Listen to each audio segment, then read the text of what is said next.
Bem-vindos ao CardioTalk. Eu sou o Júlio Schultz, médico do setor de cardiologia intervencionista da Cardiopraia.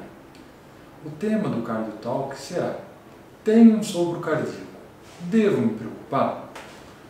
Sopro cardíaco é uma alteração na ausculta dos barulhos do coração que acontece quando o sangue passa de maneira acelerada ou inadequada por uma válvula cardíaca. Dependendo da faixa etária, nós devemos nos preocupar mais ou menos com o sopro. Em crianças e adultos jovens, temos os chamados sopros inocentes. Os sopros inocentes acontecem pelo hiperdinamismo que acontece no coração desse grupo de pacientes. Nesse grupo de pacientes, temos o fluxo através das válvulas que ocorre de maneira acelerada e uma contração vigorosa das câmaras cardíacas. Nesses pacientes, podemos auscultar sopros e não serem patológicos. Nem sempre, nessa faixa etária, os sopros são inocentes. Também podem ser doenças.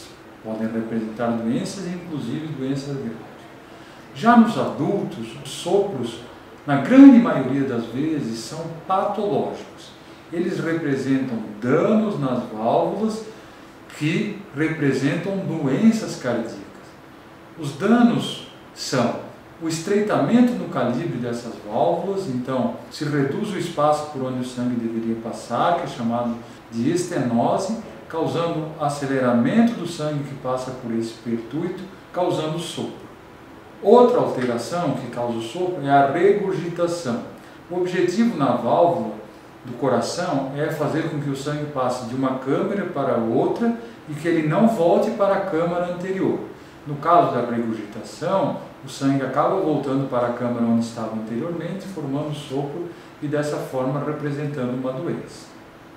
No caso de sopro, a minha sugestão é que você procure o seu cardiologista, pois hoje, através de ferramentas nas quais nós temos acesso muito fácil, que é um exame chamado ecocardiograma, que vê sobre as câmaras cardíacas, o tamanho, a funcionalidade das válvulas, a força de contração do coração, você pode tirar a dúvida se você está diante de uma alteração que significa uma doença ou uma alteração que é benigna e, na verdade, não significa nenhuma doença. Mande suas dúvidas, à medida que for possível, iremos esclarecendo. Nos vemos no próximo CardioTalk.